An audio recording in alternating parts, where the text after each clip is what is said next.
Y'all, infidels, pack it up, pack it in, let me begin. I came to win, battle MSG, that's a sin. That's right, infidels, we're back. It's the Impact Attack, St. Patrick's Day Slapback edition. So pick up your Guinness, put the Jameson in, drop it in, get that car bomb to explode, because it's MSG, HackerHamin, HackerHamin.podbean.com. Y'all.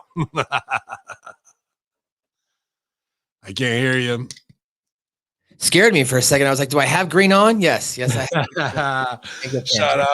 Shout out to the big guy. He's finally got a good guy. Just a dude from my hometown. A legendary guy, man. Was an undercover op for the FBI and possibly CIA, who helped take down the mob in the 70s, man, and biker gangs and all kinds of shit. But Jovial Hayes, dude. I actually named an improv team for him that played for about 6 years in Chicago. So he just fell asleep at the wheel one night and crashed, man. His dog was sitting there by him the whole time, dude. So, but, or maybe, I mean, that's part of it, but maybe he was run off the road. Oh. So, but yeah, in my hometown, dude, the Hayes clan is like tied with the royal my royal family, and they go out and paint a big shamrock underneath the green light, the street light. They make all the lights green and they just put it under there, so it's just all green lights there. And yeah, old school Irish, man, but good people, dude. So doing our thing here, St. Patrick's Day. Hopefully you guys are kicking it off and having a good one, enjoying it if you're from the island as well. I know our boy Derek O'Reilly's over there. I've been talking with him, so shout out there. Anybody else who's in that leprechaun kingdom. So MSG, how you doing this morning, buddy? Good to see you. Thanks for filling in for Big Ray on his birthday, nonetheless. So happy birthday to Big Ray. Yeah, happy birthday, Big Ray. He was just talking to me over the weekend. I think he was going to Atlantic City with his lady. So yeah, shout out to him. He got everything all set up in order with Big Vito brand. So you can check that out, patreon.com/Big Vito brand. But I'm doing good, hanging out here. I've got a little bit of a kind of a, I guess, depressing week in the sense that I have to go back to work 5 days a week now. I've been doing it 4 days a week now, I guess. Okay. A mark job for like the last 5-6 months. So tomorrow I will not, unfortunately, be joining Light the Fuse again, because I will be full-time, probably in an office room or in the giant hub learning the new system. So I don't know how long that's going to be, but it's exciting. Learning something new. So I'm always excited to do that and learn a new system and how things work. And this weekend I get to run 2 stations by myself, as they're kind of averaging us up to working at 10 stations. So I'm excited. I get to work with Dallas and Houston by myself this weekend. So very cool, man. I'm very proud of you. That's all awesome stuff, dude. Very, very cool shit. I mean, how many people in college right now who might be listening to us or just getting out go, dude, it'd be awesome to work in a TV station and just run all this stuff and get to see it. Like, that's a dream gig, man. And you've made it happen through hard work and due diligence, dude. You were a professional musician and, kick around hippie or whatever the fuck fake Rasta man you wanted to be, and a wrestling fan. And you've put yourself on a path to success, and you're still on that right now, as you just told us, because you're not stopping. You're learning more. You're going to become even more of a master controller. And then when you run the whole damn station 10 years from now, or the whole HMG station from 10 years from now, or whatever it's going to be branded, dude. So good on you, buddy. I mean, it sucks having to put in the hours, no doubt about it, but it's 10,000 hour rule on a next project is all it is. And if we look at it that way, we're never without something to do, No, I guess Houston, where else are you running? I'm running Houston and Dallas this weekend. So. Oh, okay. So Texas properties then, man, but that's cool, dude. Yeah. Very, very cool. As we are brought to you by thebrosters.com. You can pick up yourself a bag of Russo Bro coffee now with I think it was 10 or 15% more. You get more. 33% more, bro. It was 12 ounces. You're getting 16 ounces in the month of March. There's only about 13 days left, 30 or 14 days left, right? So you guys get it in now. They were such great buyers of it the first round. They wanted to do something special for online orders. So you're going to get more, or you can use the code 5LB if you want to get the big fuck off bag, 5-pounder, and save yourself $10 on that, I believe, as well. So get both if you want as a gift and whatnot, but it's official limited edition Russo Bro coffee. I mean, what other wrestling personalities got their own coffee, bro? Nobody, only at thebrosters.com. ZordosOliveOil.com, guys. Pick up your bottle of the finest Artisan Greek Olive Oil. You can also visit my sponsor, thebigboysclub.com. Use the code SuckMyBallsPod. You'll save 15% off all cannabis-related apparel. And, of course, we're now brought to you by Rodecaster. And you can go to rode.com/RodecasterPro. Yeah, dude. Pick yourself up a Rodecaster Pro. Dude, these things are freaking sick. I mean, I can just sit here and play with these all day, but we don't need to do that because, we've been doing that for a couple months. So. Well, one thing I haven't done that I'm sure you have, and don't stooge it off yet, but I got hit up just this morning. I've been wanting to watch it. I've just been so goddamn busy, dude, just crazy. And I'm thankful for that, being that busy. But who hit me up? This West Coast Wrestling Federation. Great listeners, you guys. You can follow them at JCWCWF. I'm sure they'd appreciate the follows. West Coast Wrestling Federation, company based on Northern California. But they sent me, hey, Hacker, you got to see the South Park special on HBO. Yeah, so I'm going to actually take an hour and watch that after I get done rendering this show before Horseman. And I was going to ask your permission to come on the Suck My Balls podcast and be a guest to talk about it, unless you've already covered it. And I don't want to, be a Johnny come lately or whatever, man. I mean, well, we actually did already cover it. The episode I figured. The episode is up on our YouTube. We had a guest, our buddy Darren Robinson, who's a big South Park fan. But yeah, I was actually going to bring that up with you, man. Like, it's a very funny episode. And about 15, 20 minutes in, the episode takes a really dark turn as the town, or as the QAnon people in town have decided that they're going to be like Mr. Garrison, because Mr. Garrison returns and now he's a teacher again. Don't stooge it all. I want to see it. What I was going to get to is tutoring on. It's pretty funny. They go into, now they're going to be teaching the kids about QAnon. It's very awesome. Okay. I'm excited to see it all, man. But if you want me to, if I have any value at all and you want me on, or you just don't, you can tell me fuck off too if you already covered it all. That's fine. I mean, we did record it. It's on YouTube, but I don't mind having you on it if you ever just want to talk about South Park. Yeah, man. Absolutely. I'd like to do that. It's one of the shows I haven't done. So, and I just did PW 101 with John Paz, which is out now on Two Man Power Trip Network and Russo brand, on working an injury in the ring. Dude, that's becoming one of my favorite shows. And actually, Stooge Off Paz pitched me a show we're going to actually co-produced together, and I'm hoping to get a lot of great names on there. Dr. Ted, Mike Mondo. I'd like to get APOC, Rick Victor, but what it's going to be about is all of the developmental territories, DSW, OVW, probably even Evolve, FCW, and NXT. And some of those guys went through all of those developmentals. So I'd like to get Ryback. I'll have and we had Damien Sandow on Master Shoot Theater yesterday. Can't wait to watch it. Yeah, big stooge off. They dropped the clip and we had fun, man. So Damien Sandow and Idol Stevens, if you will, or Aaron Haddad, even if you'd like, and April Hunter, the lovely April Hunter, Queen of Cosplay, and their show, The A Show, patreon.com/The A Show. Twitch and YouTube, give them all a follow. There's 3 free episodes up there. And from what Colin was saying yesterday in the chat, these next 2 on the Patreon subscription, which is very affordable, like everything else at Hamin Media Group, I heard are some hot shoots on some very hot topics, bro. So I'm excited to listen to those for sure. That's going to be great stuff. So appreciate Damien Sandow doing the Horseman, jumping on with Russo, and we're going to try and get some beautiful people crossover with April Hunter. So there's a lot going on, man, a lot of synergy right now. I'd like to get Damien on Stevie Ray TV as well. Yep. And the last thing, guys, before we get into the 3 count, even that big right here, is don't forget to check out patreon.com/Stevie Ray TV, as well as on twitch.tv/Stevie Ray TV, as well as on his YouTube.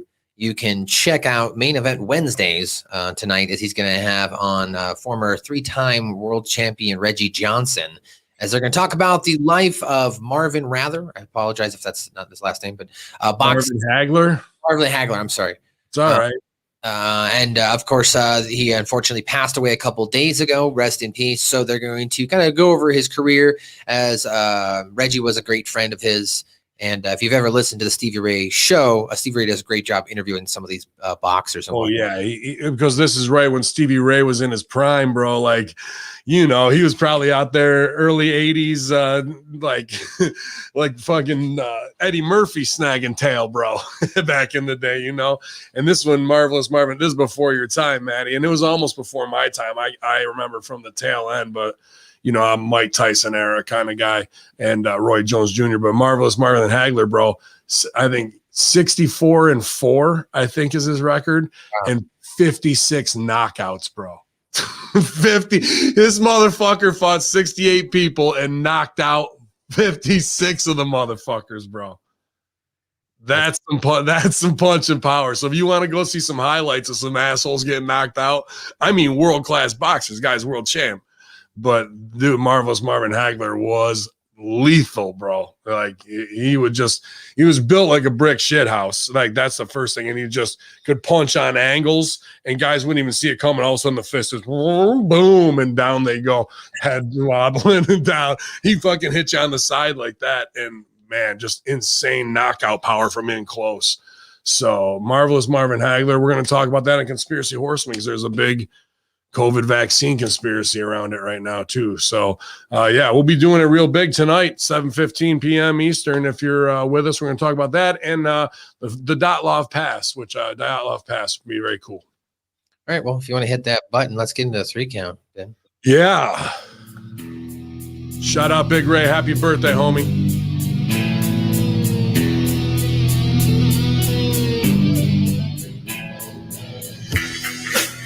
This is your Impact Attack 3 count. The 3 biggest pro wrestling or world news stories of the day. Now, back to Ben Hamin and Big Ray. I like that, man. Shout out RBV.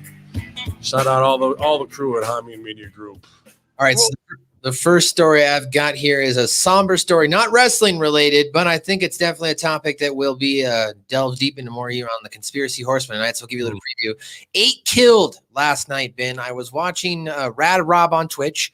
He was playing a game. Shout out to Rad Rob, hosts the RTW Rewind show on Sunday. And breaking news came in Atlanta that Asia Pacific Women Group says it appalled and devastated by the Atlanta area shootings that just happened, as 8 were killed in shootings at an Atlanta area spa last night. And according to reports, 6 of those women are Asian. So they haven't determined yet whether this was a specific hate crime, if you will. But the Atlanta Police Department will hold a press conference today, or they might have already held it. Or they're going to hold it actually in about 15 minutes, it looks like. What they know of so far is 8 of the people were shot dead, 3 Metro Atlanta massage parlors on Tuesday. So it was 3. 6 were Asian women. While police have not yet offered a motive in the bloody attacks, the shootings come against a backdrop of increase in violence against Asian Americans nationwide. Were all 3 of the stores owned by the same company or ownership? Does it say that, or were they 3 random individual spas? That's a big thing in how I think about this. 4 deaths were connected to Young's Asian. Yeah, it looks like it's one guy, Robert Young. 4 deaths were connected to Young's Asian massage near Ackworth, Georgia, about 30 miles northwest of downtown. 2 people pronounced dead. Authorities have responded to the scene. About an hour later, the 3 people were then found. A shooting rampage at 3 spas in the Atlanta metro area Tuesday, leaving 8 people dead and 1 wounded. Police apprehending 1 suspect, 21-year-old Robert Aaron Long of Woodstock, Georgia. Law enforcement saying that video evidence suggests that it's extremely likely that the same. If they're all owned by one, that to me, but now I don't know about this kid, so I'll have to do more research. And this is just how my brain works. So if there were 3 individual owned and operated, nail salons or whatever it is, and bang, bang. And you got a crazy white boy from Georgia who says enough of these fucking, you brought COVID, I'm crazy, whatever the fuck, yada, yada. Right. That's one scenario. The lone gunman fucking just randomized shooting, and it's Asians who own these places. The other one is if the one person owns all three of them and somebody didn't pay the local mob, or there's some street beef like there, and somebody tells one of their soldiers, you fucking go do bang, bang, bang, bang, bang on these guys' properties. That seems like some black market underground human trafficking mob. You know what I mean? Like it shapes up in a different, I'm watching The Wire right now. So my mind is completely in like what factions are working. You said, people say spa. They think of white women walking around in towels and fucking and everyone's steam room. Is the spa a fucking rub and tug for Asian fucking trafficking to come through? Is it just a nail salon where they're moving girls through sushi restaurants and through fucking there as well, and they live 15 to 3 apartments? Or is it fucking, legit business people who are just randomly targeted? To me, if one person owns all 3 of those, there's something else going on in the underground, and these fronts got attacked or for some reason whatsoever, an order was given. I don't know. Yeah, it says 6 of the 8 were Asian women. 4 of them were Korean, and I guess that's South Korean. Yeah, but if you're told to just go and bang bang, I don't think it's like target the Asian women. It's like, let's do a fucking run by, drive by, and who runs the spas? Like, let's just get stereotypical American with it. You can, if you're going to shoot into the spa, you got a 90% chance of hitting an Asian person because that's who's in there working it, doing feet, doing the booking, doing the da da da da. And if you're just on a fucking hit and run, yeah, I mean that, like, but the news is going to spin it like people are scared of COVID flu and they fucking are killing Asians because of it. Like the spin is a cover story for what could possibly going on in an underground Atlanta Asian gang warfare shit. Well, shout out to Steve Richards. Hopefully you and your missus are safe right now. Apparently it's crazy up in Atlanta. Yeah, man. But, that's just, I mean, I don't know how far off I am. This is the first time hearing about it, man. I'm just trying to, how my brain works, lay out these scenarios of like, what's the question? And I'll ask Stevie tonight. So thank you for letting me know. So I guess you can, that's your little preview for Conspiracy Horseman. Come back tonight. Twitch, or not Twitch. God damn it. YouTube. Yeah, YouTube.com/MROVW. Just search Ben Hamin channel. Easy to find. We'll probably go live on Hamin Media. Grow. But most of the chat goes down on my channel. All right. Well, come check it out tonight. Second story I have here is about the New Day. We'll move into wrestling. The New Day captured the WWE Raw Tag Team Championships this week, and Kofi Kingston and Xavier Woods become, I guess, the 11th time tag team champions. Yeah, what a mistake that was, bro. Well, it says that for those claiming to see them tired of them being the champions, they said, we told a lot of people what was going to happen. A lot of people are upset right now. We're tired of seeing New Day's champion, but don't be mad at us. Be mad at Shelton and Cedric for not being able to keep the championships. Be mad at all your favorite tag teams for not being able to step up against your boys. Don't be mad at us. We're just doing our jobs. All we got to do is go out, entertain, and win championships. That's it. Don't be mad at us. Be mad at your favorites. A little bit of a heel promo there. Shooting back, bang, bang on the fans. My question. Yeah, he's flipping it. And I like the way he does it, but it's not on him. Dude, why would you do a random title change on Raw the week before a pay-per-view where pay-per-views are conditioned to pay off business? So instead we do a quick switch, and they had them coming out clowning. They were clowning with Riddle about a scooter, and then they come out and win the tag titles like that after doing all, more weird homoerotic fucking dances and hanging upside down.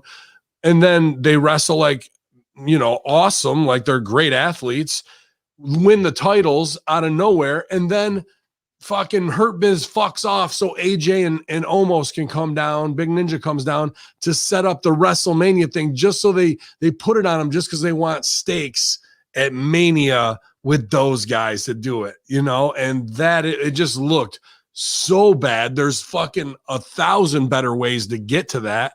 And then MVP didn't say shit about it the rest of the night in his promos with Lashley. So that means to me that decision was made. Oh, you're going through the curtain? New Day up. Because AJ, like, that was like a 4:00 decision, right? Instead, why not do it on Sunday at Fastlane? I like their gear. I think the fucking video game thing, they could come out in different video game styles, like how they are with Sub-Zero and Scorpion right now. That looks dope. And you could do that with Halo or whatever they want to do it with. You know what I mean? Mario, they could get Mario Brothers over if they wanted to in some alt gear that way. But why take it off them now? That's just nobody's stepping up. I mean, who do you have in that scene? Fucking AJ Styles, Kofi Kingston, and Woods, who've made you a ton of money and have been around for a long time. And then fucking Hurt Biz, Shelton Benjamin, dude. Those guys should be able to come together in the locker room and be like, dude, this business is all fucked up. Why would we do this now? And we can do it Sunday, pay it off, and set it off in motion that way, and we'll do good biz for each other. And then take that, all four of you go to Vince, because you're all in different groups. What's he going to bury Hurt Biz, Omos, and AJ and New Day for asking to do the right business and present it? Like I asked that to Russo and fucking Stevie yesterday or today as it debuts, and they're like, they'll bury him. I'm like, what the fuck, bro? It's such the wrong way to do things. Put it on. I like it on New Day as they're going into G4 and all that stuff, dude. There's money on them. Why wouldn't you do it? And this is the new evolution of New Day, getting away from the unicorns and pancakes to the gamer shit. But they already fucked up the deal with Twitch. So they're stupid on every level, bro. Nobody's standing up for their business. If I guess if we're going to pivot maybe for a moment just to talk about the New Day, do you think, obviously, championships or, accolades, if you will, in the world of professional wrestling aren't necessarily, highly acclaimed in regards to the body of work, as you guys have pointed out there, don't necessarily mean anything. However, when it's all said and done, is New Day going to be considered by far leaps and bounds the best tag team WWE's ever had from a money standpoint and from that's why like wrestling, those guys are athletic dudes. There's no doubt about it. They're just fucking. Kofi can make time stop when he's in the air if he wants to, like not a lot of fucking people will ever know how to or be. I've only experienced it once or twice on accident doing like float bumps for Hacksaw, and I'm like, I'm fucking in space. Boom. Like that feeling. But Kofi can do it like that. And Woods is unbelievably funny, and charismatic dude fighting from underneath. He's almost like, Shawn Michaels at times. Like he's got it like that. He's that good.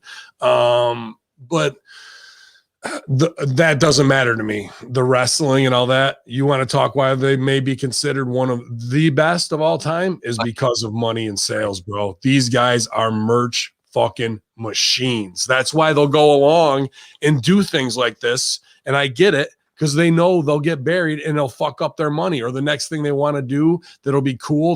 They're WWE. Oh, you wanted to go into do business the right way and not do what we told you. Okay. And then your next project comes up, fuck you, you ain't doing it. Boom, and knocks you off. Like you worked. G4, maybe Woods is going to get in a video game and he's got to go shoot, everything for it and do all the voiceover. They're like, nah, you're not doing it because it's not under our banner. And he loses out on 20 million. But they will wait in the cut to fuck you for 2-3 years if they have to. But believe me, they live for that shit. And it's fucked up that it's that way, dude. Oh, guys. Well, last topic I have here is Excalibur revealed he got some advice from Jim Ross about commentating, Ben. And I don't know if he's taking it. But Excalibur brought plenty of commentating experience, apparently, when he joined AEW, having worked in the role of PWG for many years. However, he did that on his own. So JR gave him some advice when they started working together. One of the first shows, Jim Ross said to me, Excalibur went on to say, "You have good points, but we don't get paid by the word. When it's a PWG show and I'm calling it by myself, I can ramble on for as long as I need to make a point. When I have to pass the ball to two other guys, being concise and making a point with an economy of words is something for live television I hadn't done a lot at that point. That's something that really has stuck with me," Excalibur told Robbie Fox on My Mom's Basement from Fightful. So there you go. Apparently, funny name for a show, My Mom's Basement. Fucking funny. That popped me. There's a venue. Shout out here. There's a venue out here in Colorado. It's a music venue. It's called Your Mom's House. It's great. I keep trying to tell the owner, oh, well, you should get like your dad's garage or something like that. You know what I mean? Oh, I like that, but I mean, as you're just sitting here tweeting from your mom's basement, playing video games, eating Cheetos. Like your mom's basement is just a quick. That's what it is, right? Like that's funny to me. Good on them. Not a lot of people can pop me like that. Yeah. Sorry. Give me the rundown on the story again. The thought is here. I mean, basically, Excalibur is saying he's gotten advice from Jim Ross about taking it slow or being content. I think he's done better. I got to put him over. I like what he's doing now, where he'll say the last 2 weeks, he hit him with the Joshi Yatsu or whatever the fuck it is, and Jim Ross like, oh, that's another word for backbreaker, I guess. And fucking so like he's getting his smart guy shit in from New Japan. They're ribbing him for it, but it gives them camaraderie. And that's what we want from our announced team. We want that relationship of guys that are like me and Sideburns and Modi and my buddy Clem watching wrestling going, oh, or they got it with that one. God damn. We want that feeling of buddy in there. But at the same time, all three of them are working together to be a supporting character for what's going on in the ring. They're the voice of what's being told to help support that story, to do the reactions at the right time. And sometimes when Excalibur, who did toe the line, I guess, at PWG, like Joey Styles did in ECW, well, yeah, you have to be able to do color, know the history, know the move sets, because you're dealing with a core group of wrestling fans that you got to know it all, because if you drop the ball, they're going to fucking jump all over you. They want you to be as smart of a mark as they are and know what's going on at all times. So, of course, like you've done a one-man show, I do. It's a different experience than this, right? Yeah. Way different. So I can see where switching gears in a performance like that of being a one-man show monologist, trying to support the story now you're in a 3-person scene, and really he's in that 3-person scene. I've talked about this before. There's AB and the C player, and the C player lays out until the right time to say the line that they need to, usually the focus on the A and B. Well, the A and B is Jim Ross and Shivani. So Excalibur now has to do the exact opposite of what he came up being trained to do and getting reps in, which is doing the whole show and running his mouth. Now he's got to wait in the back till, maybe the 4th or 5th hit. Then he hits once.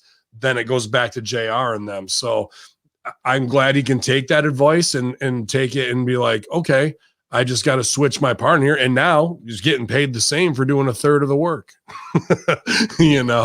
I think he should be demasked.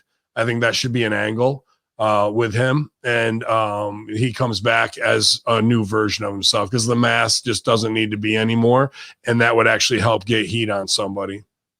All right. Sounds good. Well, there's your 3 count there, you guys. Shout out again, once again, Big Ray. Happy birthday, bud. Yeah, man. Let's get into Impact Wrestling, as they are, of course, emanating still from Nashville. First match of the night we saw was FinJuice taking on XXXL after they did an opening montage recapping the title changes that happened at Sacrifice.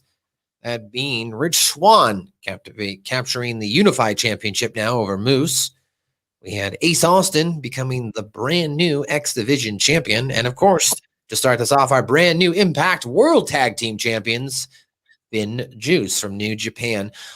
So there was just a, small guy, big guy type match. However, I thought FinJuice looked really well in the match. There was a lot of flapjacks, diving blows, near falls.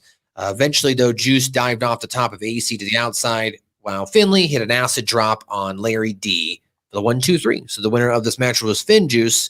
And of course, this sets up more or less the aftermatch with the Good Brothers. Before we get into that, what do you think of the match itself? How FinJuice looked here with XXXL? I fucking love this match, bro. It's good. Well, first of all, Larry D has been working his ass off, dude. He looked great. I was like, oh, what's going on? This is cool. I'm happy for him, dude. That's a guy where, and again, I talked about Owens on Russo brand. I'm kind of sad because I want to see him succeed. I want to see him take the most and really be able to look back at his legacy and not be like, dude, I was out of shape and I blew my spot here. Larry D is in a spot for the first time in his life after 20 years on the Indies. What's Larry D doing? He's working his ass off. Working his motherfucking ass off, bro. And I see it there. And believe me, if you're at home and we watch it, The Office sees it too, because that's only going to lead to more opportunities. AC, I'd like to see him lose weight for his own health, but I haven't seen a man that size move like that since Yokozuna. I had Super Beast, Eric Mohammed Timmons. He's a big dude, 400, probably 100 pounds lighter than AC. He can move, but not like AC can move at 5. And that is unbelievable. Like the package you set up, big AC goes up to do a senton, bro, and a move on senton, dude. That's like the Hindenburg coming down on you, dude. It's fucking unbelievable how this guy moves and the low cross bodies and shit like that. I think they work this perfectly because Larry D and AC XXXL look so strong and dominant, and then the champs slip over on them, Finley in a greasy way, right, but enough that that it's super believable. This was almost a perfect tag match in my opinion, dude. Yeah, I enjoyed it. It was kept my attention, and it was a good way to start off Impact itself, considering the fact that if you didn't see the pay-per-view, I want to showcase the brand new champions itself there with FinJuice. Yeah. I mean, I like that they're trying to bring up some more of these homegrown talent as well. I think Impact has been doing the best when you look across the board. Sure. AEW to WWE, I think that Impact does a very good job of finding some of these talent. And if they do lock them down for how much they're ever getting paid for, they do at least, really get behind them, pushing their own homegrown talent, versus the criticism like an AEW where they're bringing in maybe some other veteran talent from other establishments. So Larry D, he's a veteran. Rick Vickery's been putting him over for a couple of years because he's from the Ohio to Kentucky area. So good to see him, succeeding and putting in the work, like you said, working his ass off. But absolutely, and the loss there didn't hurt him at all. Didn't hurt him. What it does, it leads to bigger business because they were the roadblock to try and get the titles to keep them. They could have told that story if they had a little more time. But then you see Dreamer in an awesome segment with D'Amore, and they're befuddled because now the titles are going back to New Japan. So on camera, they're selling it that they fucked up, even though it's a great marketing tool. Now the Impact titles are going to be in Japan. They can defend them there. It gets you international flavor. Smart stuff. So even the way they played it in the storyline, it was great. I think this was an awesome the beginning and end segments of Impact this week were great. Like two really, it's tough for me to say because I'll mark out here in a little bit for Sammy's stuff too, because it's just on the level that I want to see wrestling at. So immediately after the match, the Good Brothers come out. They say that the match shouldn't have even counted. They weren't ready. Do they realize who the brothers are? They've of course been busy doing Dynamite with Kenny. Carl has 4 kids at home with his hot Asian wife. Doc had a long flight. They just weren't prepared, and they want the rematch. Juice of course says he's happy to give the rematch, but then he says they do have to go back to Japan, but they'll have to wait until they come back in April. Then a brawl breaks out as FinJuice escapes with a tag title is draped over their shoulder. It's kind of a little weird though here. I'm getting a little, maybe because I haven't watched Impact a couple weeks, a little mishmash. Why are the baby faces and FinJuice scurrying away? You know what I mean? So I was getting kind of confused on who the face and heel here is. Well, last week we saw the show, the scene that stole the show was the contract signing. I never thought I'd say that in my life. I hate contract signings, but D'Amore left him and it started turning into a drinking contest and Good Brother one-upskis, you know what I mean, back and forth. Then it breaks down in the fight and FinJuice goes over, which they need a better name than that. But that to me tells the tale of they're in the cool kids club. It's like being in the Elite videos back in the day. So even if they're fighting, that's the wink, wink, nudge, nudge. But that's why they're, whatever. They're all in that fucking asshole club, you know. So I mean, the argument I guess could be made, right, is that you are watching Impact, right? So Impact should be the home favorite tag team versus the New Japan outsiders who are not. Yeah. I guess I'm just thinking about that, but I liked it. I liked this debate. I liked the segment afterwards too. I thought this segment even elevated the feud even further, and I'm glad that they're not going to see each other for a month or 3 weeks, because when they finally do come back around again, it'll be exciting to watch them wrestle again. You talk about one of the best promos on the show, or best packages. The screen gets all glitchy, and Sami Callihan comes on. And for those who maybe not get this reference, I kind of got a vibe like a what am I looking for? Like from your 80s, maybe 90s video with the giant floating heads. Well, there's that, but it's Max Headroom. There you go, Max Headroom. I was also thinking like Zordon from Power Rangers, for those who got that. But he cuts an amazing promo. This was also the Wizard of Oz. Wizard of Oz. There you go. This package was awesome. The way it glitched, the production on everything, the different colors. Every time he was different, his face was changing. I was just noticing all the little different things here. And then his promo was fantastic on top of that. I think I watched this twice. He says, of course, that Trey can't get the job done tonight. It's going to be Sami Callihan who does it. I can't do his promo justice by reciting all the lingo, but I would encourage you to go back and watch that promo. It was great. I will watch it again.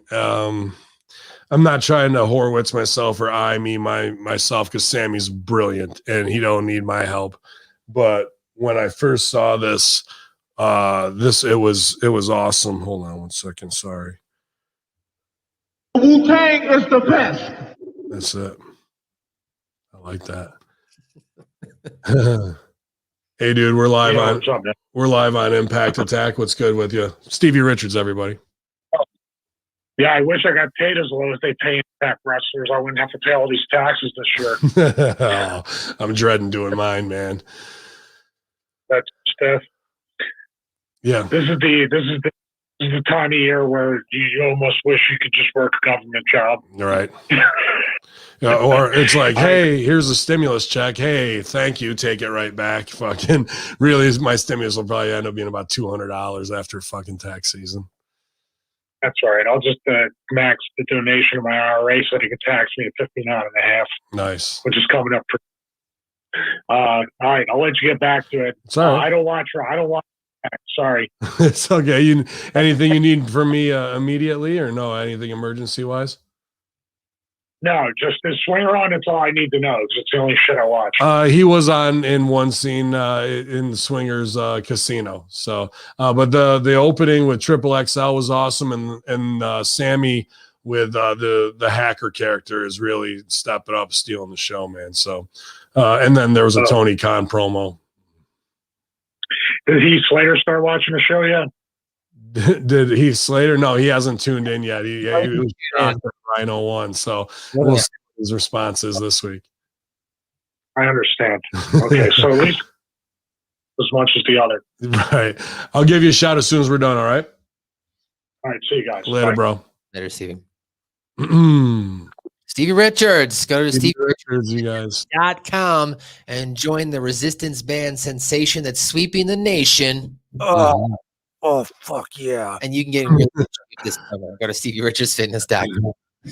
So I'll sell for myself here. I helped when I first learned about Solomon Crow. I had a big vision for it with drones, and I actually wrote down that it should look like Max Headroom and shit. And I sent, this is what I do as black market creative, especially for people that I got a lot of respect for, or something that just keeps me up at night. And I can't just let this sit here. It's not doing me any good. Let me get it out of my catalog. So, Sammy and I were tight from 2CW. He's the final 2CW champion, and those shows just got pushed from June to September, October. So, but I helped craft this, I think, in his mind and help back it up. And what I saw last night was like one of the most pure visions of things that I've ever had a hand in helping with, Sammy might not even be that. It might just be like minds, but this is 3-4 years ago now we're talking, so that was like the vision in my head getting to the screen perfectly. And it was fucking everything I wanted to be and more, dude. So I just get like that feeling that it's rare, because I would like to have that running Raw and SmackDown and being able to show people what they're capable of when you give them the paintbrushes and the staff to bring the vision to life of what it can be. And that was one of the bright spots in wrestling in the last 5 years for me, was that promo last night. So I think he's just a brilliant, brilliant performer. Whether or not I want to stroke myself off and say I had a hand in it, is whatever. That's for me. But fucking, when it comes to it, he can carry out and create on a level that nobody else in wrestling is creating at. Nobody can touch that, what I saw last night. Yeah, it was fantastic. I think I would argue maybe the only other person that could probably do it would be like a Killer Cross, but that's you're right. Killer Cross, two guys, Killer Cross and Bray Wyatt. They're the only other guys who are close to even capable of pulling off that kind of performance. So after that break, the Good Brothers come in another good promo as they confront Scott D'Amore with Finn Juice walking away with their belts. D'Amore says that they got to eat it until Juice and David come back. So as you mentioned here, the crux of this early part of the promo is D'Amore was almost agreeing with the Good Brothers, and they were kayfabe, like pretending, if you will, oh shit, we've lost our titles for a month now. But he does set it for Rebellion. The Doc and Carl are going to get their rematch. They leave satisfied. Tommy Dreamer then enters. That's got themselves into a predicament. Scott says that they happened to, of course, bridge the gap between a promotion that hated them. Scott gets frustrated and says if Tommy thinks handling the booking is so easy, why doesn't he try his hand as commissioner of Hardcore Justice? And Tommy Dreamer, being the professional he is, because he's not going to walk into a situation unless he's prepared. Yeah, he's done to this rodeo plenty of times. You want to do it? Fucking do it. Okay, I already did it here. Pulls out a piece of paper, ready to go. Doesn't sell that. The beauty in this scene for wrestlers who know Dreamer is the no sell, because D'Amore goes in on him. Oh, you think you can do it? You see D'Amore stressed from trying to get being worked by all the boys. Like this is another level of the D'Amore character that people who don't know, who are in wrestling, won't know. They'll only see a surface level, but when I watch it, I'm like, oh, this is fucking great. The more stressed out from having to switch gears and babyface or heel on the locker room that's trying to get their biz over on him because he's the promoter and he's the best authority figure on TV. And then Dreamer, the grizzled vet, comes in to like tell him the bad news and like rub it in, but not in a way that's like, fuck you. But D'Amore gets fuck you with Dreamer and shits on ECW and that they fucked that company up and his boy Paulie to get some shit in on them. When the reality is Tommy came out of pocket, probably $100,000 is still owed, I imagine, from that. And Tommy just takes it on the chin. Yep. You think you can do better? Well, I did, here. Well, this card's pretty good. Yeah, look at that one. That's good. Yeah, that could get over. That could draw. Well, okay, yeah. And then he gives him back the booking sheet, and Dreamer just slinks out of the room. That is 100% how he really is, bro. Like he would the no sell for the aggressiveness, because let me take 3-4 stiff jabs at you, right? Like that's what D'Amore does in the game of this. And Dreamer just eats them all and knows that he's got the trump card, and he doesn't sell for it and doesn't ratchet up his level of emotion at all. Because usually in wrestling, it'd be like, what the fuck you say to me? How about you? Where's Team Canada? Like, that's not what happens in this scene. It's very, very good. I liked it. We had two great promo packages there. We had a great match, and then we get to this next match with Rhino with Violent by Design. So as Stevie Richards alluded to there, over the weekend, Rhino turned heel and joined up with Violent by Design, and Heath Slater apparently wasn't watching, and he's got to call Rhino, figure out what's going on. Like, yeah, dude, that was like, I get that he's trying to do business, but that's a bad look. Like you got the company, like you go there, obviously they're probably not paying him, so he's not, or even if they are, then why would you do that? But he gets injured and it's bad, that's a bad injury, groin hernia. And if you don't know what a hernia is, that's when there's a tear in your muscle lining and then your intestines poke through. Okay, so yeah, it's bad. So he tweets that because his partner turns heel, but that means he's not watching the pay-per-view. I'm like, watch the product, bro. Like, get the stooge off from your buddy what to tweet so you can stay in the biz of what's going on. Rhino should have tipped him off. I can't believe a worker of his fucking veteran status got it wrong that way. It popped me, bro, but whatever. Right. It would have been, I mean, it sounds like to me a simple tweet of just sharing the link to the pay-per-view and just saying, hey, I'm watching the pay-per-view in the gym tonight while I'm rehabbing. What the fuck? Like, that's all he had to put. Something simple. Right. That's it. Yeah. Rehab. He could have got over and done that. And then when he comes back, he could have done like, what the fuck, bro? And Violent by Design beats the fuck out of Heath Slater, and he's made. And then who else did they beat the shit out of in that segment? In this segment from last night? Yeah. They had Jake something, Chris Sabin, and James Storm in the match. So now Heath Slater needs to join them too. Well, let's talk about that match quickly. It's a quick match. Rhino versus Jake something. They're accompanied by Sabin and Storm. I wrote down that the bell rang. Rhino came in, some quick shots, running shoulder. Jake fought him a little bit off. Ryan lariated him down. Continued to fight until Rhino put a chin lock on him. And then Jake slammed Rhino down as Sabin and Storm battled with the other members on the outside. That distracted Jake, and then Rhino gored him for the 1, 2, 3. So the winner of this match, Rhino, as we mentioned, and then post-match, yes, Rhino and the rest of Violent by Design, that being Diener, the tall guy, what's his name? I'm sorry, the big dude in the back. Joel. Joel. What the fuck is it? Big old dude. Damn it. Yeah, Magnum TA Part 2. TA Part 2 in the back. And they beat down Chris Sabin and Storm. So, yeah, that guy's got an awesome look, man. He's a big son of a bitch. And Diener's killing it with the facials and like staying in character and shit. And then for me, Eric Young's raspy voice makes it too. You know what I mean? So I like this. Rhino is a good choice to put in here instead of keeping him out in the wind as that and comedy that they were going to do or whatever. And a beloved ECW star. He's still got plenty of value in him as a fucking, tank, in your armies. Joe Doring. Thank you very much, Timbo Slice. And Joe Doring's a big man.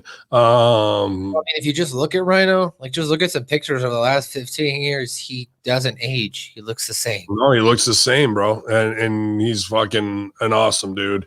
Usually the best heels are the coolest guys, and that's the case with Rhino. So after the break, Caleb with the K is talking to Neil. Just team name tonight. But Deanna wants him to focus on winning. Says let's not let the cliche happen. Let's get on the same page. That's what I wrote down. It was all right. I get what they're trying to do here. I mean, we can jump to the match too with this big group scene. Where everyone's like, no, listen to me, bitch. No, bitch, listen to me. I know what the fuck. I'm just like, ooh, boys. The match isn't going to be good if we can't get on the same page here. But you thought the shitty 6 was a bad match. How about the shitty 12? Dirty Dozen, right? Was it 10 women or 12? 12. It was bad. That match was bad. I did not enjoy that. Dude, this is why we call them the shitty 6, because the shitty 6 can go this bad, but then you mix in 2 more rounds and it fucking was rotten, bro. And I knew what they were going to do, but they did a double. Some people call it a waterfall. Some people call it a shotgun finish. And that's where all the match breaks down and the referees lost control and fucking somebody comes in and hits the super kick. Boom. And that person fucks off and goes through the ropes and sells. The other person cheers. Yeah, fuck you, bitch. Turns around and then takes a big something else from somebody else who feeds in from their team. Oh, they're down and out, holding their face. They roll out of the ring. Then somebody from the other team feeds in and hits you with a head scissors into the buckle and you fuck off and they're fucking talking shit. You turn around, take a Stone Cold Stunner. It's 316 day. Oh, I'm dead. And then they're saying, fuck you, I'm Steve Austin. Turn around and then give you the fucking DDT. Boom, they're out of there. Shit can you through the fucking ropes. And then they're cheering themselves on. Turn around, roaring elbow, and you're fucking dead. Like, that's how it goes. So that is usually an action sequence. Wah, wah, wah, wah, wah, wah. Oh, wah. And the first person who got fucked off feeds back in and is the last one to hit something, and that's the finish. That's a shotgun finish, okay? Or a waterfall, as I've heard it called. But they did one in the middle of the match. Then they went back to wrestling, and it was, you know, it was like it's 60% speed. It was like the break, right? Wow. It was not cleaner on time, and to like hype them up that we're going into the finish. Then they did another fucking shotgun finish, but we had already seen it, and it was like, what are we doing? Like the first one was to get into these dives, and that's the most dangerous thing in these shitty 6s or shitty 12s, whatever it was, because they're all on the outside brawling, and the strikes look atrocious, and everyone's just tapping each other, waiting for Cookie Monster and whoever she was fighting to fucking do the dives through the middle of the ropes. But when we all falls down, that's when maybe with the girls it's not as bad, you know, it could be just the way you're landing, but that's where the most potential to land on somebody's leg or their ankle when it's bent in a wrong way and blow a knee out, blow out whatever, dude. Like, it is always a dangerous thing. So that spot was stupid for no reason and dangerous when all those girls fucking all fell down. Somebody could have really got hurt there. And it's on those dumb things that usually somebody does get injured. So yeah, that was match 4. It's Dashwood, Fire and Flava, Perazzo, Susan and Kimberly, who took on Jordan Grace, Jazz, Havoc, Nevaeh, Alicia Edwards, and ODB. You know what's interesting? You're talking about Jordan Grace. So this is funny. This is kind of weird. So on the Monday locker room, I think it was you were talking about how you ended up talking about the Jordan Grace thing again. No. It was last night during your Monday Night Raw watch along. Someone brought up Jordan Grace. And you talked about the Oreo cookie story, okay? And then because I'm still catching up on Master Shoot Theater, I watched the February 17th episode, and Cookie Puss was right there. So I got last night. I only do things to really like. Here's what I do, man, and I've done this a long time. And I'm glad you're smart to catch it because it makes me feel good. I feel good on this show after seeing Sammy, you catching this stuff. As a performer, I shouldn't even do this. And some people get it too with the music that I pick for intro and outro sometimes. Every part of my career is related in some way. Even if I did things in Chicago that they don't know about in Louisville, there's loop backs. And when I used to do improv, I would hit things in shows that a very small minority, like a very small amount of the house would get. But I'd always have 1 or 2 people at the end of a show come up to me and be like, dude, when you did this move, or when, and this, you know, either improviser or just audience members, like, that was brilliant to follow that breadcrumb trail of a reference that was so deep that I had to wait for it to come back, and everybody else missed it. I got it, and everybody else is fucking stupid because they didn't. I just have that, like, I don't put myself over as a great performer. I'm a hard worker, but that's one thing in my bag of tricks that not a lot of people do. And when it happens and the magic is there, did you feel like something was unlocked and you got like a special secret that only you could figure out? I got this. I was like, okay, this is, you know, and then I thought about coming on here and putting Chips Ahoy over Oreo. I would have got that. But that's where if you follow the whole story, and you might miss pieces along the way. So when you go back and you see them because you heard them in real time, but then you're going back in the catalog and you find a gem, that's like me going through The Sopranos. I'm on number 48 watch.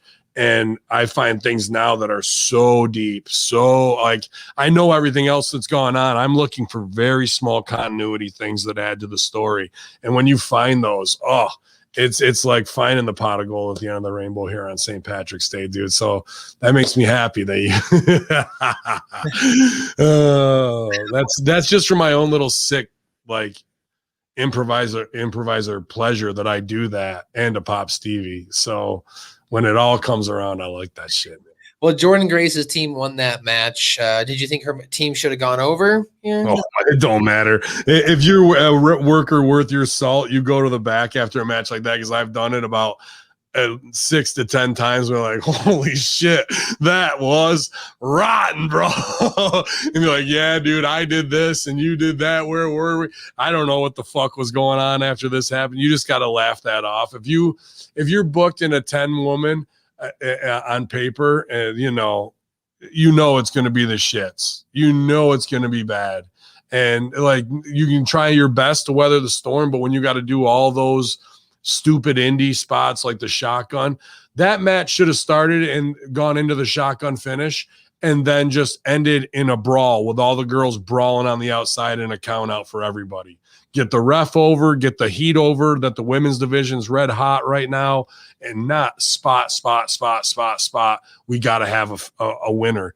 No, chaos is what we needed there, and fucking not giving a shit and beating the hell out of bitches so they can get heat. They did it all wrong. And you're going to learn one way, the hard way. I've been there too many times, and I'll probably be there again in a shitty 6 where I go, ugh, I was rotten in that. Well, from that, since we skipped it, we'll go into a good match here. We had Rohit Raju taking on Shira. Of course, Rohit Raju, friend of the New Force Order podcast. You can go back and listen to the last year's Mandalorian season reviews. They pretty much, most of all of them, if not all of them, include Rohit Raju there, as well as the 100th episode of the New Force Order. He's on that episode as well. So shout out to Rohit Raju. This was a great match. Rohit Raju rolled up and put his feet on the ropes to get the victory. Heel tactics, as the ref didn't see it, and I picked up the victory. And well, he also picked this up too. Yeah, he got hit. He got fucking dumped. He just posted that on his Twitter. So I posted this one to respond. This is one of my favorite gifts and my favorite actors, actually.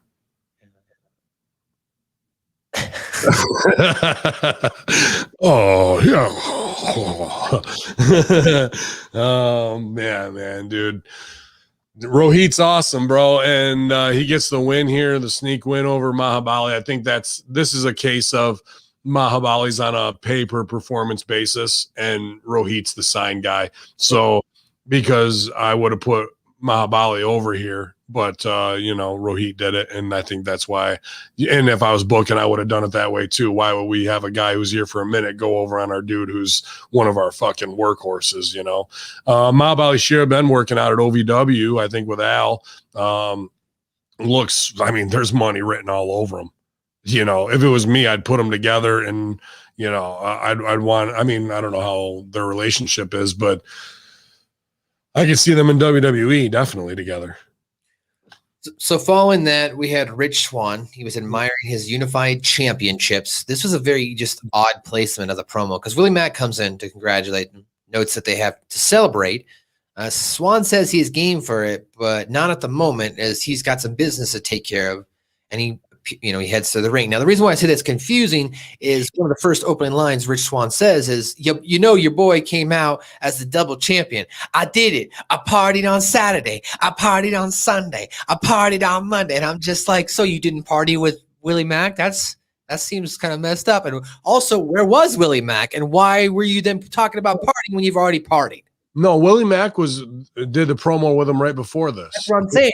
I didn't understand that with Swan. Yeah, well, that could have been shot out of order earlier in the day, and something happens. You know what I mean? In post like that, that's what it felt like to me. Man, I hate to talk. I'm not going to talk bad about Swan because I like the hell out of the dude. But this was a bad booking decision, keeping the title on him, and that was probably because Omega and Cyrus politicked so they can have him go over on the Impact guy while they're getting money from Khan to stay alive. There's a lot of politics based in here because the real money was on Moose and him getting to that next level. And because maybe he's not re-signing or something, like I said, there's 1,000 things that go into the booking decision, right? So then you got a book based from there. The pay-per-view match is Moose versus Omega, not Swan versus Omega. And the payoff is Moose going over on Omega. You want people to buy your pay-per-view next month. If you're going to do it, it's Moose over on Omega, and then Moose versus Omega in New Japan, and that's where Kenny wins it back, and that's where and then brings it back there again. but they've missed it. So now they're just going to have a get your shit in spot fest where Omega goes over on Swan, and that's not a ticket selling draw, in my opinion, to be honest with you.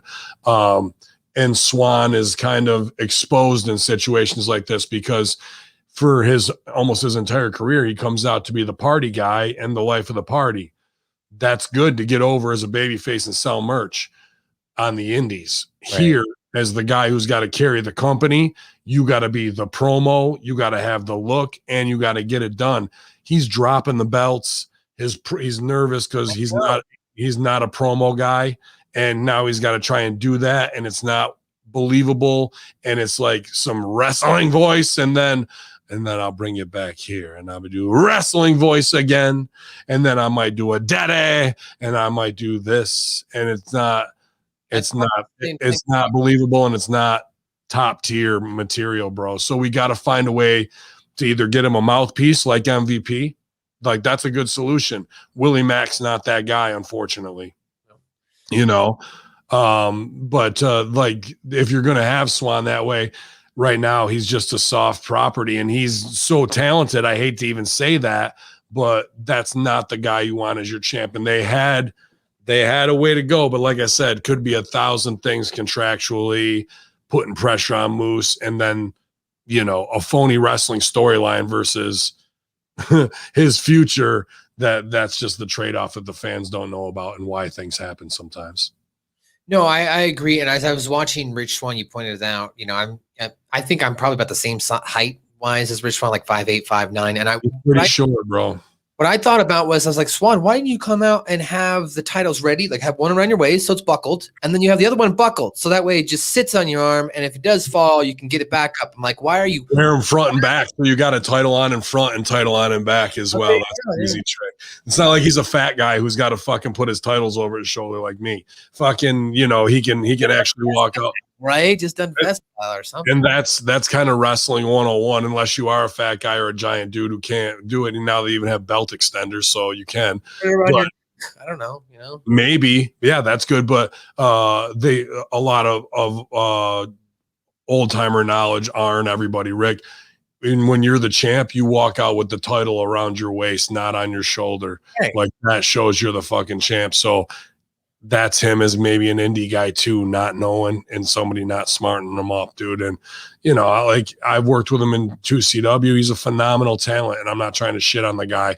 But then out comes Cyrus, and, you know, I have been stiff on him because I'm tired of this good brother bullshit fucking talk. This is one of the best Cyrus promos I've fucking ever seen, man. Until he starts yelling, one-winged angel into his fucking face like an idiot, because he was doing a great job and got scared of telling honest truths, which is a very hard thing to do in a character monologue. But as an improviser, when you do that, the performance is undeniable. And when he was talking to Swan in the beginning, he was doing just that. He was saying backstories, truths about himself, about the Golden Sheik. Like all those things were believable because they were real. But then when he switches to wrestling and has to get that over, it completely undercut it. I went, oh, he had me. And then, oh, and fucking, that's a lesson that he needs to take as a performer. And a note, I would give him that note backstage and be like, dude, this was one of your best and most real and raw performances to really save this scene from where it was. And then stay away from, if you feel like you're going that way, stay away from it. Because over here in the scary zone where you're doing real talk, that's when it's coming off like Eddie Kingston. That's when it's coming off on like, I'm interested in this shit. As soon as I hear that, good brother, we drew 20,000 in Morocco that week. I'm done. I'm out. I checked out. So stop doing that. And you had something this week. Go that way. That's the road forward.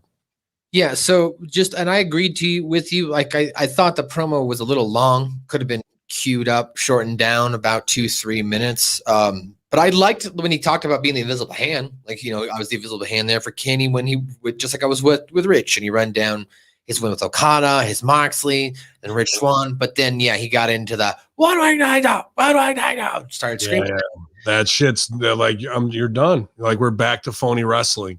You had me. You drew me in with a real performance. And this is what Adam Cole and who's the other? What's that? Baby. Yeah, well, who's the other guy? The good-looking kid with the short haircut. He was in ROH. He's in that same crew too. Undisputed Era. Fish Toll. I can't think of his name. But what's that? Roderick Strong, maybe. Right, Roddy Strong. Roddy Strong will do this too in his wrestling. Roddy Strong will do Rip Rogers shit, and I'm way into it. I'm like, look at him work this shit. It's fucking gold. And then Spot Fest. Cole does it too. Adam Cole does it too. Spot Fest, 10 minutes in. They tell this story that's captivating and a real wrestling story, and then they just go, nope, forget that. We're doing this shit over here. We're going back to Seth Rollins ROH style. That means nothing. And then they do that. And then the whole first beautiful 5 to 10 minutes they built is gone. They open a door, and then they don't go through it the right way. And that was the same thing, but in promo, in my opinion, here. We then got the two Tonys from AEW as they're standing at Daly's place, hyping up their St. Patty's Day. I don't know. I forgot what he said. St. Patty's Day meltdown fight, whatever it is. Mm-hmm. But as the forbidden door is wide open, Khan ran down all the cards. What was going to happen? Just hyping up the match. Since it came out Monday night, after you recorded the Monday Locker, I'm sure you talked about it with Stevie and Russo and them, but what did you think of Tony Khan's first appearance on television on Elevation? He came out now. Yeah. I want to point something out. Clearly very nervous doing it because he rushed to get through his lines. There was no cadence. There was no emotion. It felt like it was a scared boy talking on the mic for the first time. Am I right here? Hey, you're 100% right.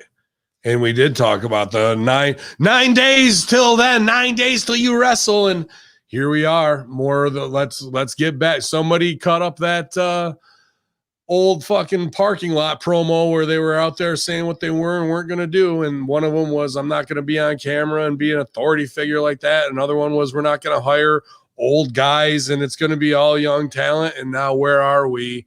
Let's see, 17 months in, 17 months and 4 days. Christian's going to appear tonight on Dynamite. Well, that's that hot young talent everybody's been looking for that is going to be there. Yeah, wrestler. But actually, I have to make an amendment to this, so I'm glad you reminded me. Oh, here we go. Because Russo called in last night. So what did I want? I wanted a picture. I had beard shave, paint, Russo picture. Paint Russo picture, huh? Of me.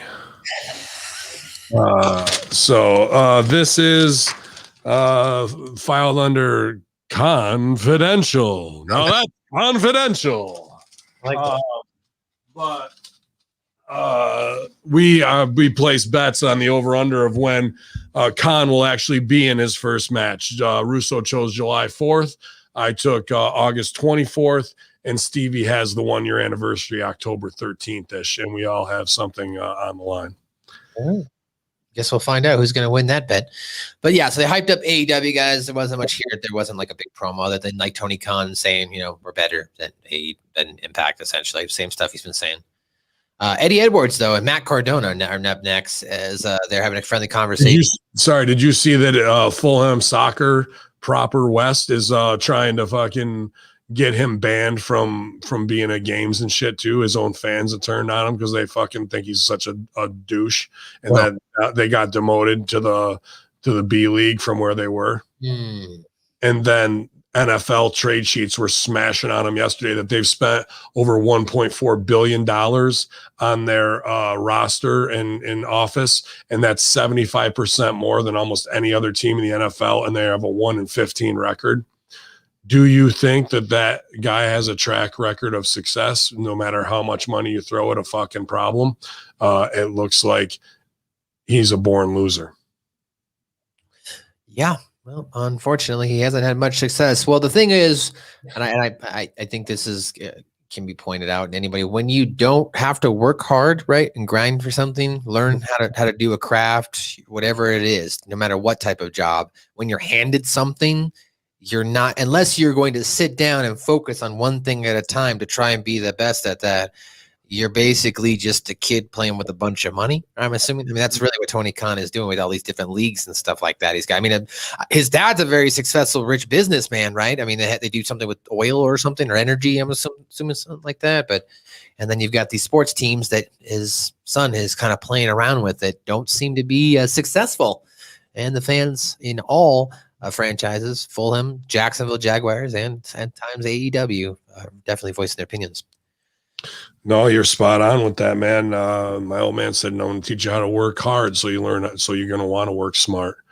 And after you work hard, you have work ethic, but then when you work smart, you just apply that work ethic, but you're not breaking your back in the fucking sun, shoveling blacktop all day long. Shout out to everyone who's shoveling blacktop who fucking listens to us, though. God. And yeah, shout out to the people shoveling the snow outside right now. It's cold. Mm-hmm. Eddie Edwards, Matt Cardona, they're having a friendly convo. Brian Myers walks in. Myers is upset at Matt for sticking his nose in his business. He flat out tells Matt, look, this is supposed to be my place. I'm supposed to come here. I'm tired of hanging out with you for 20 years. We won tag team championships. This is supposed to be my spot. Get out, get lost. I like this interaction between the two. Yeah, I don't know. I think there's more money on them together than apart.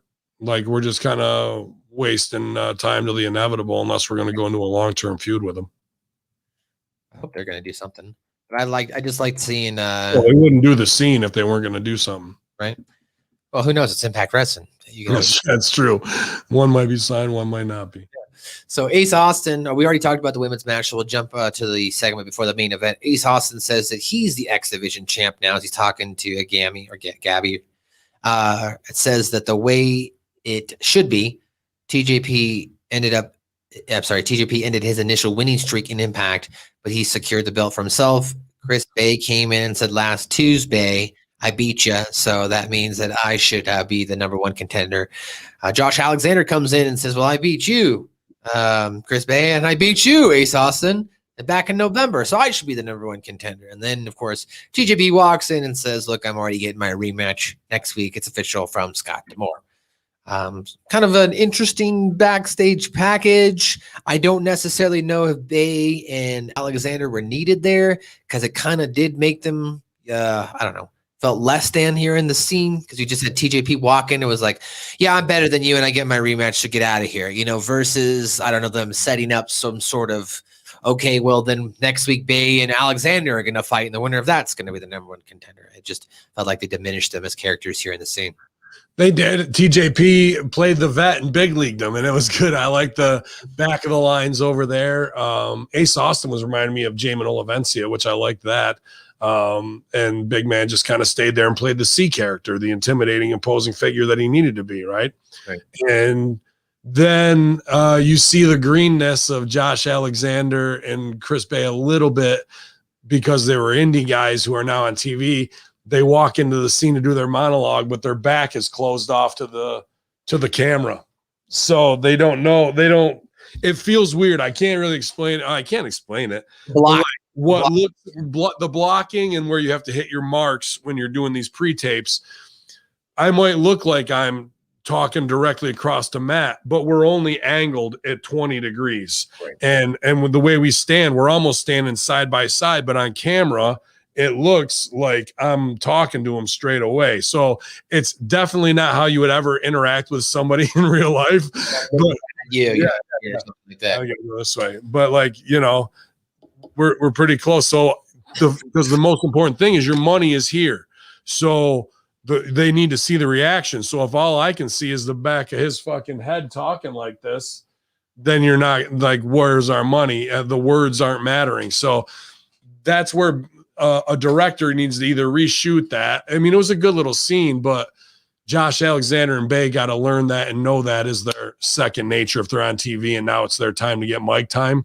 You got to know how to position yourself on TV. And that, my friend, is where the difference of coming up in OVW versus learning your craft, going on the indies, you think you got it all, but then now you're at TV and you don't even really know how to position yourself to be on camera.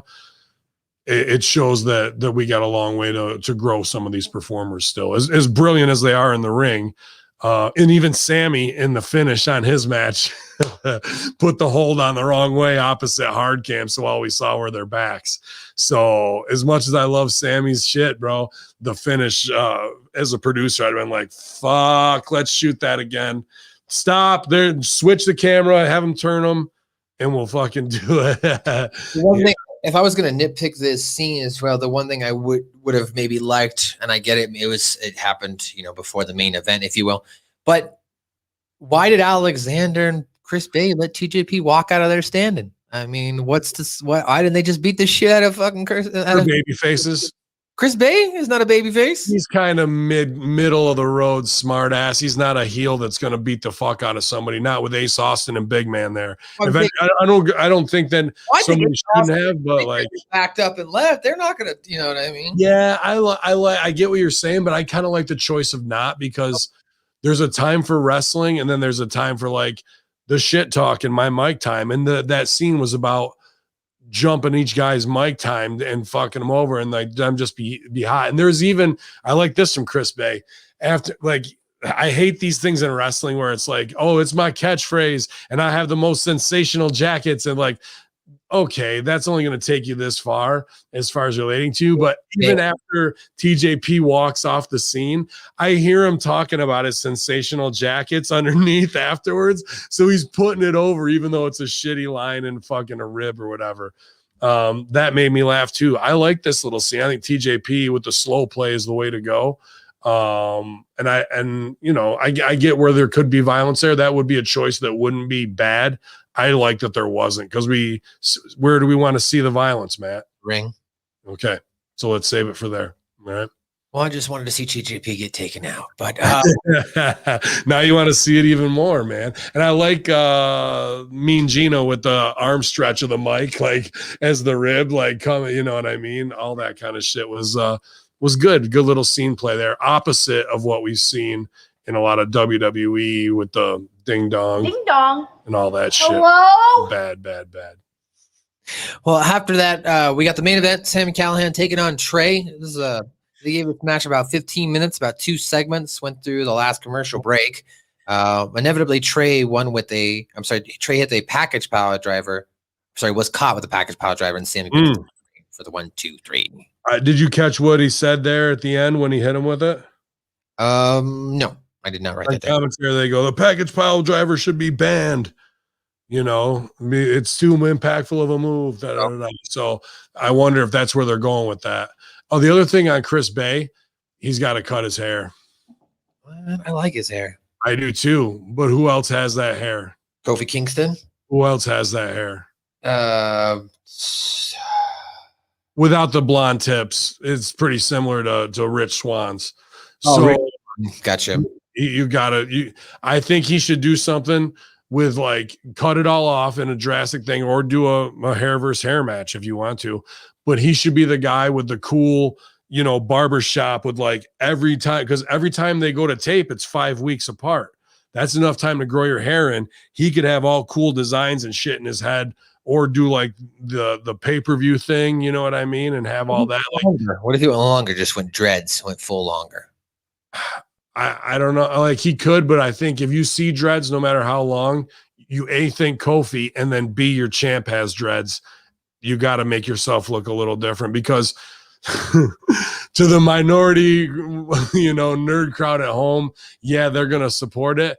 But to the novice guy, if Grandpa walked in and saw Chris Bay wrestling, and then he came back and saw Rich Swan in the ring, he's going to think they're the same guy. You got to differentiate yourself in this business. I could even see him doing, if you want to talk about 90s throwback, what was Dennis Rodman doing in 1991? Dyeing his hair. What about Chris Bay with pink hair or green hair? Like that could be now. If you want to fucking keep the like low fro, I think that'd be dope. You don't got to go full, Caesar cut or baldy, but that could be a cool throwback for Chris Bay. I could see him getting that over. A mohawk that would be fucking pink. Yeah. That'd be kind of fucking dope. I saw Dirty Money used to do that in OVW. As far as the match, what do you think of the match between Trey and Sami? Oh, dude. I mean, really good stuff leading into it. But then We get a little indie because the heat spot, and I just talked about this on PW 101 with John Paz, was on Trey's knee and ankle. He was down, and then they were doing good work with it. And then he gets up and runs right at Sami in the corner instead of like running and Sami moving and Trey falling into the corner sloppy. That would have sold it more. They went into some spot heavy stuff. Then they came back to it when Trey tried to do a spot and he sold the leg again. But it's those 2 or 3 get your shit in moves that bury the heat in between. The indie guys just kind of blow past that. If you were to take those out of your match, like a jazz musician, when they miss the notes, but they're still telling the story, that's when we're playing at the highest level in the ring.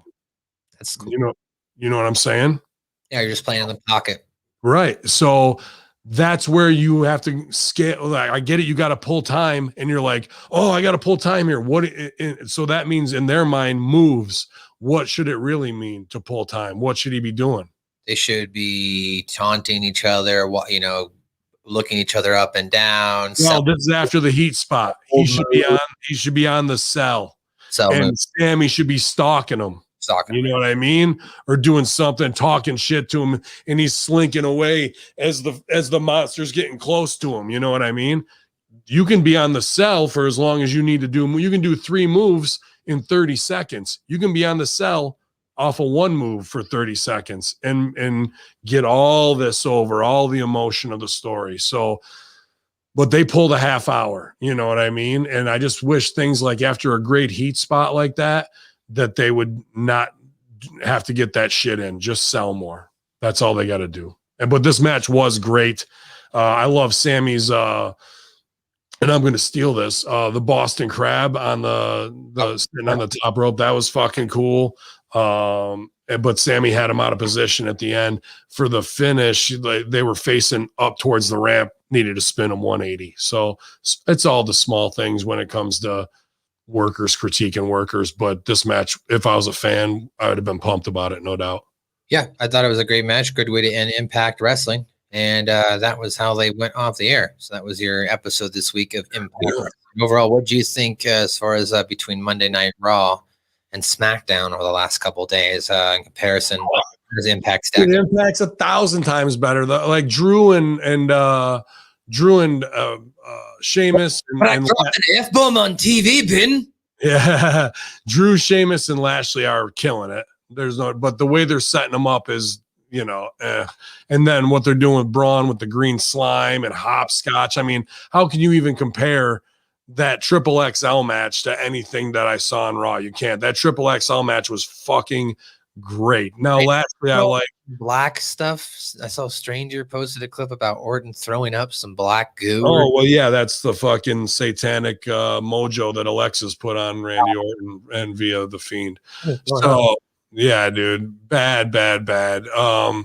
They had Jey Uso at a spot, and now he's marginalized too. They just miss a lot. They had Bad Bunny give the 24/7 title to R-Truth, just gave it to him. Well, R-Truth gave him a Stone Cold belt for 316 day. Next segment, Bad Bunny comes out, no 316 belt, must have just thrown it in the fucking trash. Doesn't give a fuck. Bad Bunny punches out Elias while Bad Bunny's wearing flip-flops. Okay, this is where we're at, dude. It's just like rotten. It's bad. So Impact, even with a rough girls match, and here's the thing, I get what they wanted to do. They got all the girls there. We don't really have a segment to do this, that, or the other. Let's get them all on TV, right? Get them all a payday or whatever. That was a mistake. We should have just had a focused core group of girls to start the next business. Or like I said, if we had to do that, end it in a schmaz instead of trying to do these big indie waterfall things that they did on Shimmer and they thought it worked, because it didn't work here. But there was plenty on this show that did, from the backstage sketches with D'Amore and Dreamer to the opening and close of the show, and even sketches that weren't like the most memorable or in-ring action with what's the White Hurt business call themselves, Violent by Design fucking like, that's good. It's not the most memorable thing on the show, but it was still good stuff intermittently, which is what you want, man. I just really hope that Impact can weather this storm of the night shift of when the night man cometh to Tuesdays, and I hope they have something in lock to go right to Thursdays to fill that void. So And I hope that if they do jump to Thursdays, that would be great if you want to talk about full get back. What if Impact goes to Thursdays? What should happen on AEW? They should move to Mondays. Nope. AEW stays on Wednesdays. This is simple. What's been happening on Impact from AEW? Well, AEW likes to do those promos on Impact. Tony Khan promos. So what should happen on AEW? Oh, well, then Impact Tuesday is a hype for Wednesday. Now AEW should become the hype for Impact. Scott D'Amore should do tweaky little fucking promos and buy time. And then you see Khan like, who approved this? Like he goes through TNT to like get it back. He's been hammering on them on their own show. Now the fucking return. And then the match scheduled for August 24th. Tony Khan versus Scott D'Amore. But it would be Team D'Amore versus Team Khan. Like, wouldn't that be the good payback for the next, if they switch next week or 2 weeks and then they just give them 6 weeks of dude, could you imagine how the high level ribs D'Amore could get on his promo on everything that's happened on AEW? It would be an assassination, bro. And in roast battle for the boys, D'Amore would fucking be annihilating them. Well, we've already seen Tony Khan gets upset when you roast him at Jimmy's Seafood. Oh shit, man. That's it, guys, for another edition of your Impact Attack right here on HackerHamin.podbean.com. I'm your host, and the scene of the air is clean. I'm lighting up green, your boy, MSG. You can catch me on the Suck My Balls podcast show, South Park Suck My Balls review. Brand new episode 67 is out right now. It is the molestation or adventure, the wacky molestation venture. So check that out. All the boys in town and the girls in town, all the kids, call the police and tell them that they've been molested. So that way they can take over the town. Turns into a Children of the Corn style Lord of the Flies mashup. So it's a pretty fun episode. Check that out. You can also, as I mentioned, you can check out the vaccine special review. That one is exclusively on YouTube up there right now. Brand new episode from Stevie Ray from the first 2 days here. He did a solo episode Monday night. That's up for Patreon subscribers, as well as last night with Sonny Ono, their weekly show, Tokyo Heat. That is up for Patreon subscribers as well right now. Come back tonight as well, as I mentioned, twitch.tv/Stevie Ray TV and YouTube Stevie Ray TV with legendary boxer Reggie Johnson as he talks about the fabulous Marvin Hagler, rest in peace, who passed away about 3 days ago. So patreon.com/Stevie Ray TV. That's you can follow me on Twitter and Instagram at Matthew_Schaffer. That's it. Y'all, MSG. We'll be back here live tonight, youtube.com, Ben Hamin channel, doing the Conspiracy Horsemen. To be the four of us riding out some things we've been studying to get away from. I'm sure we'll talk a little of the vaccine scare, especially the Marvin Hagler stuff, and definitely Dyatlov Pass, which is a cool story that was supposedly debunked. So we're going to take a look at some Smithsonian articles, as I hate them as well. And just another full day of production here. Waiting to get some beautiful people stuff to edit and, just keep working on all these brands around the clock. So subscribe to The A Show, patreon.com/The A Show, YouTube and Twitch. 3 free videos up there right now from Damien Sandow and April Hunter, as well as Damien Sandow joining us on Russo's Patreon as well for Master Shoot Theater this week. Special episode. Yeah. Baked Boys Club, appreciate all the shout outs and retweets and everybody working hard at Hamin Media Group. Follow us on all platforms to get the best of free some commercials, I guess. Free podcasts here on Wrestling Conspiracy, all the news that's fit to be tied with HackerHamin, MSG, HackerHamin.podbean.com. YOLO.